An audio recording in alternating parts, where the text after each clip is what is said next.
first thing is you have like two views in the Ableton. The first one is over here when you go to the hamburger icon over here. The first one, this one is the arrangement view.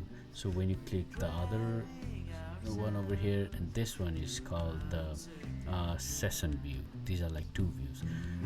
Mostly what I do is for mixing and to see to adjust the volume of different tracks, I use the session view. For mixing and mastering, I use the session view, but for recording I use the arrangement view. So that's first thing. On the top you have the things that you might need is like tempo. For this song is like 70. This is the metronome. When you click this, when you're recording, when you click this, you can hear the metronome over here. This stuff's not very important, and this is the record button, play and stop. Okay, so that's it. The other thing is over here you have the loop button. So when you click this, so this got highlighted. So that means when you click the loop, and these bars will keep on repeating. So and this is important when you are doing the mixing and also when you are recording. So what I usually do is like I click the loop, I like play my guitar or do the vocals and keep on like playing the same riff or same bar over and over again until like I feel like this is the perfect sound that I want to hear. You have like other views. So when you click this and when you hover your like cursor to the like icons over here, you can see what it is about on the bottom left corner. So over here, when you go to the bottom left corner over here, you can see that it's called the draw mode. This is called the computer MIDI keyboard, and this is called the key map mode. And this is the MIDI mode. When you're using a MIDI keyboard or when you're recording a bass or drums, then you want to click the MIDI so that you can record it. If you want to like edit the MIDI bass or drums and stuff, so you want to click this and just edit it. For example, over here, this is where the bass is. So for this I use the bass called the ABPL2. So the source for this one is under the plugin section. So over the plugins, it is under the ample sound, the ABPL. So this is a plugin that is available for free, and it sounds like a more human. And how I record the bass is like, first I put the this is the ABPL track, and I put the tuner over here. So where you can find the tuner is under the audio effects over here, tuner. You click it and drag it over here under the ABPL track, and you can see the tuner. So first I check the notes that I played on the guitar section. Over here also I have put the tuner over here. So whatever note that you are playing, you want to make sure the bass is like with the same note. When you click on these individual sections of the track, for example, if I double click it, then I can see the individual notes over here. Okay, so these are the notes. So these are like F notes over here, F1 octave notes over here. And what I was saying was, when you click it on the edit section, then you can add or like delete and change the notes over here. That's how you like edit the notes.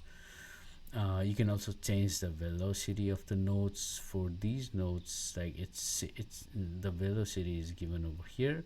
That's the amplitude or the gain of the volume of the notes that you're playing, and it ranges between 1 to 27. So you want to be somewhere around, I don't know, this one is around 83.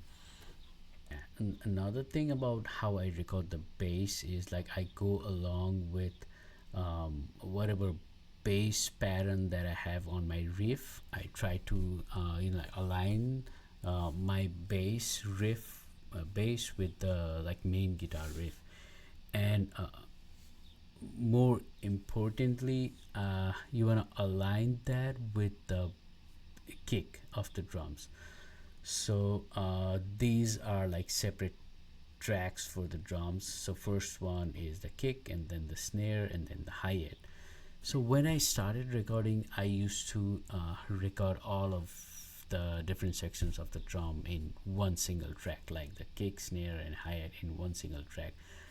But later I figured that if you record these separate sections in different tracks, then you can adjust the volumes or effects, because like a kick, you want a different level of recording for the kick than for the crash, and then for the hi-hat, and then for the snare or toms.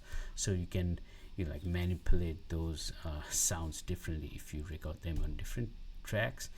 So for me in Ableton Live Lite, since I have like limitations to only 8 tracks, so what I'm trying to do is like try to mix it in a proper way, so that adjust these velocities from the beginning, and gather and put all of these bass kicks, sorry, the kick, snare, hi-hats, everything in one single track, and then like prepare a different drum track. Now let's move on to this main section of the track. So when you're doing a recording, first this is the section, it's called the loop. It's called the loop or punch recording region. It was like displayed over here. So if you click the loop, then you can edit this, like you can decrease this, increase this according to how you are working for the song. If you want to hear only a particular section of the song, you can just like drag it to that particular timeline, and this is what it is about. So when you are recording, just pay attention to what is the input. So is it input 1 or input 2? So my XLR cable from the mic goes to input 1, so you have to select input 1. So if you have like 2 mics, then maybe you want to select input 2 to record it from a different mic.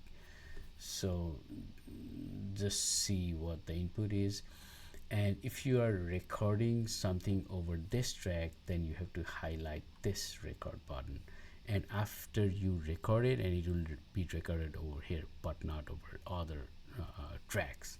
So this is called arm or record.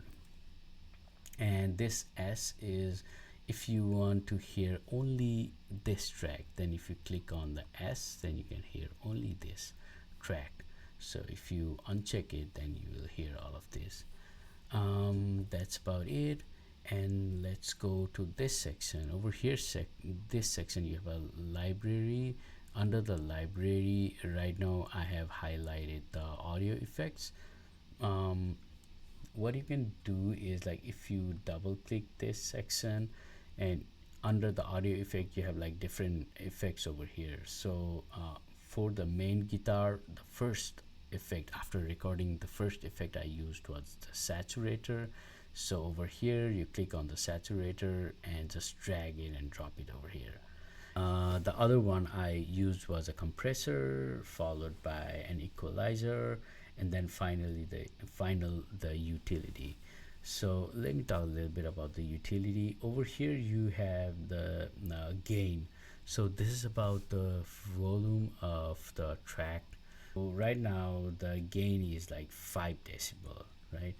So the ultimate gain of the main master track should not exceed 0 decibel. So it should stay somewhere around like -1 decibel.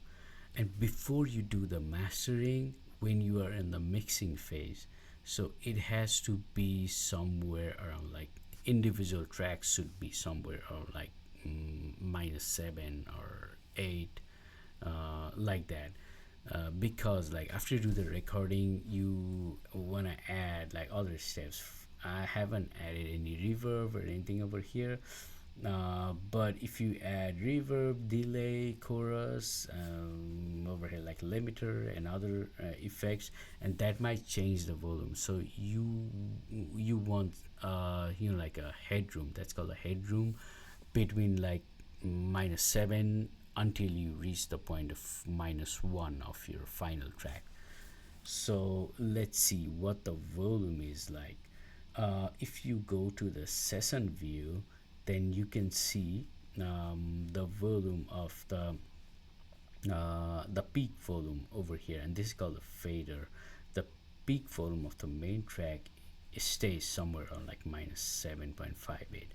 So after you add reverb and other stuff at the stage when you're mixing, then you will have enough space until you reach the peak volume of -1.